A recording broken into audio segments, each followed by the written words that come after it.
Guys, this is Stimpy. I've got 3 updates for you guys. It's been a little while, so it's been about almost 3 months since I had my surgery. I'm still stomping around, walking around normally, happily. I can ride this, but I shouldn't. I'm not supposed to, really not allowed to. But this one, and my sport touring bike as well, because they're both so top heavy. I have the other bike being cared for by a friend, so I got this one here. I hardly ever sit on it so much as, or say nothing of even riding it. So anyway, so update number 1. I've got to get this place cleaned up. It is an absolute disaster. Nothing has changed there as far as it still being an absolute wreck. Just so you guys know, like these tables I've got over here, this is a computer desk for like a living room computer desk. So that thing goes up and down, but it pivots, and so I'm barely balancing stuff on there, hoping that it won't just pivot back to drop everything. And this thing is actually the end of a desk of a it's a teardrop part of a computer desk, and it's balancing on one little peg over there, and it's barely holding up. It's pushing up against the top of this rail back in the back. So that too is barely balancing. This toolbox is holding it up to keep it from falling over. So both of those have to go. I have to get those replaced. I also don't have a proper workbench, but you can see I got a lot of stuff on the floor. It just needs to be organized. I need to basically get it all shelved and organized. I've got a lot of stuff here. This would be I've got a table here that obviously I need to get the stuff on there in bins.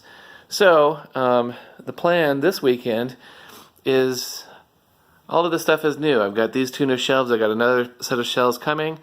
So the stuff that's on the shelves right now, other than these beverages, all of this stuff, these boxes, are new stuff for the garage as far as getting myself organized.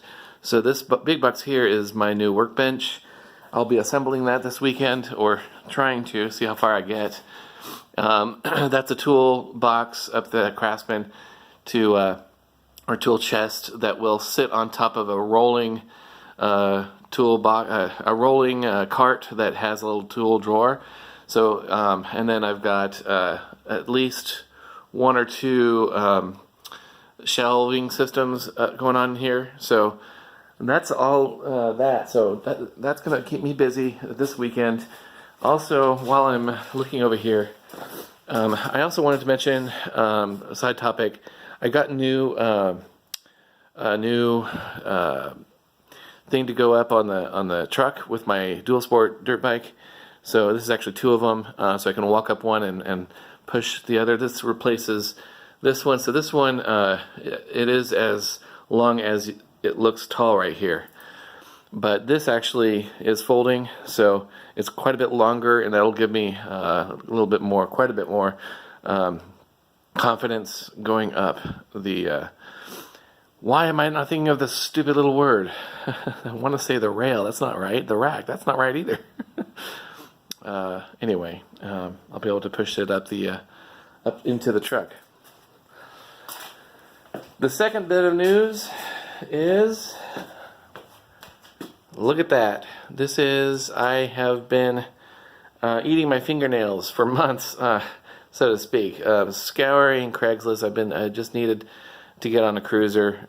It's one of those things where I've got the dual sport dirt bike. I have a sport touring bike, but really, if I just want to scoot around town and go to the coffee shop, or just go around the block or something like that, it's just purely a luxury detail. But it was one of those things I wanted to have. So this is a Honda Shadow Ace, a 2001 Honda Shadow Ace Deluxe. So the deluxe version is the one with chrome. So otherwise the Ace would be a bit more blacked out. But the Ace is American Classic Edition. So what the story is on the Ace, they don't make them anymore. And the reason why they don't make them anymore is because they got tired of being sued by Harley Davidson. So the thing with the Ace is they literally, the the lawsuits were basically Honda was supposedly stealing the look and the sound alike of their Harley motorcycles. Honda was doing that. And obviously the look is a given, right? It looks like a classic Harley-ish. I mean, relative to other to Japanese cruisers, that looks quite a bit like a Harley. As far as the sound goes, and to be honest, I don't know how to talk the talk. I don't know how to verbalize it.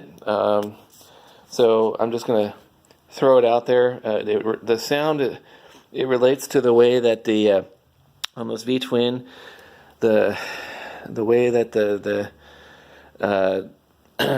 pistons go up and down on the way, the order at which they do it. So they've been mistuned or detuned a bit to give it a unique Harley sound, and so Honda took that trick and applied it here. Now this particular sorry, I actually said this particular Harley. This particular Honda has aftermarket pipes on it, and they're actually very loud. They're uncomfortably loud. So, and I don't want to replace them. So ultimately, that means I am actually riding this, guys, because it's just basically like a recliner chair on the road on two wheels, and I'm able to keep my right foot up on the peg the whole ride. Unlike this guy, which is top heavy, and I have to constantly keep my foot down. Anyway, so I am able to ride it, but I don't ride it like I would because it's so loud and it's uncomfortable. It hurts my ears. I got earplugs, but I don't like to irritate the people I'm riding around with. So I'm not that kind of guy, the guy who's trying to seek attention.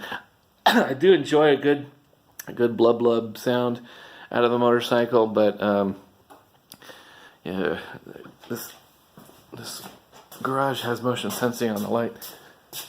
Wake up, wake up. There it goes. Anyway, I like a good classic cruiser sound, but not so much the volume. It's not important to me. So I will be replacing it. That's what I was getting at. I will eventually be replacing it, but this was a beautiful bike. I really, really admired what I was seeing. It did have a back seat and a sissy bar, but I took them off. It's just me, and I added this bib on there. I added a little bag on there so I can store a few things like my registration and yellow shades, goggles. But that's it. Yeah, this thing comes off, and yeah, so I could pull that off right now. I'm not going to bother. Anyway, so that's update number 2. And in a separate video, I will go ahead and demonstrate what this thing sounds like and have some fun with that, but not right now. Anyway, so the third update, actually, before I move on, I want to show you this. I've got red covers for my spokes on this thing, so that looks kind of cool. You can see how that's going. The back one I haven't done yet, but yeah, and I got these things from wish.com. Let's see, it's just some cheap things, but I got it from wish.com. Everything on wish.com is basically Chinese, so if it's cheap Chinese, you'll find it on Wish. Anyway, the third update is my truck, and I'm just going to be real quiet about this one because I've got my neighbors. I'm going to show you the truck is done updating the bondoing the rust holes and painting over them, so it looks like it has a history. I'll show you.